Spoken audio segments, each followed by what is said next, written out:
அதிமுக ஆட்சி இருக்கின்ற பொழுதுதான் மாண்புமிகு அம்மா அவர்கள் தேர்தல் நேரத்தில் குறிப்பிட்டார்கள். அதிமுக ஆட்சிகளுடன் விவசாயிகள் தொடக்க வேளாண் கூட்டுறவு கடன் சங்கத்திலே வாங்கிய பயிர்க்கடன் தள்ளுபடி என்று சொன்னார்கள். தள்ளுபடி செய்தோம். கொரோனா காலம் விவசாயிகள் பாதிக்கப்பட்டார்கள். விவசாயிகள் உற்பத்தி செய்யப்பட்ட அந்த விளைபொருளுக்கு நியாயமான விலை கிடைக்கவில்லை. அதனால் தாங்கள் கூட்டுறவு தொடக்க வேளாண் கூட்டுறவு வங்கியில் வாங்கிய பயிர்க்கடன் செலுத்த முடியவில்லை என்ற கோரிக்கை விவசாய பொதுமக்கள் வைத்தார்கள். அவருடைய கோரிக்கை ஏற்று அதிமுக அரசு நான் முதலமைச்சர் இருந்த பொழுது 12,100 கோடி விவசாயியுடைய கடனை தள்ளுபடி செய்த அரசாங்கம் அதிமுக அரசு. மீண்டும் அதிமுக அரசு மலரும். விவசாயிகள் வாங்கிய பயிர்க்கடன் தள்ளுபடி செய்யப்படும். அதேபோல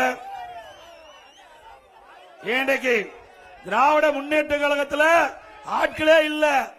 இன்றைக்கு அதிமுகவில் இருந்து நீக்கப்பட்டவர்கள் தான் திமுகவில் போய் அடைக்கலம் முடிச்சிருக்காங்க. எங்க செல்லாத ஓட்டு, அதனால ஏதாவது பயனுண்டா? நாம் தூக்கி எறியப்பட்டவர்களை அவர்கள் அமர வைத்திருக்கின்றார்கள். இப்பொழுது பாத்தீங்கன்னா 19 பேர் போட்டிடுறாங்க. அதிமுகவில் இருந்து தூக்கி எறியப்பட்டவர்கள், விலக்கி வைத்தவர்கள், விலக்கப்பட்டவர்கள் 19 பேர் இந்த தேர்தலில் போட்டிடுறாங்க. ஆனா அதிமுக அப்படி அல்ல. இன்னைக்கு பொன்மலைச்செம்மல் புரட்சி தலைவர் எம்ஜிஆர் தோற்றுவித்த கட்சி, அம்மா கட்டிக்காத்த கட்சி. 31 ஆண்டு காலம் உங்களுடைய பேர் ஆதரவுகளை ஒரு நல்ல ஆட்சி நாட்டு மக்களுக்கு தந்த அரசாங்கம் அதிமுக அரசாங்கம். ஆக எங்களுடைய இயக்கத்தை பொறுத்த வரைக்கும் தலைவர்கள் இல்லை, ஆனால் தொண்டர்கள் நிறைந்த இயக்கம். உங்களை போல் இருக்கின்ற சாதாரண மக்கள் நிறைந்த இயக்கம். ஸ்டாலின் அவர்களே, எங்கள் இயக்கத்தை உடைப்பதற்கு எவ்வளவு முயற்சி செய்தீர்கள்?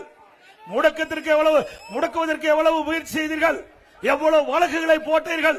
அத்தனையும் பொதுமக்கள் துணையோடு, கழக நிர்வாகிகள் தொண்டரோடு தவிடுபடி ஆக்கி அனைத்து இந்திய அண்ணா திராவிட முன்னேற்ற கழகம் வலிமையான இயக்கம் என்பதை நாங்கள் நிரூபித்துக் கொண்டிருக்கின்றோம். என்று சொன்னால் அதிமுக கட்சி சொந்த காலில் நிற்கின்றது.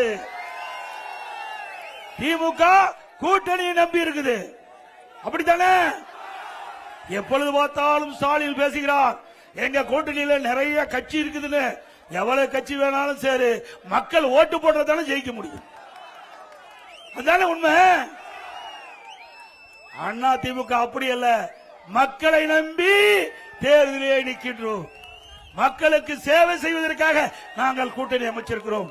எங்கள் கூட்டணி மக்களுடைய பிரச்சனையை முன்வைத்து மக்களுடைய பிரச்சனையை தீர்ப்பதற்காக குரல் கொடுக்கின்ற கட்சிகள் ஒன்றாக இணைந்து கூட்டணி அமைச்சிருக்கின்றோம்.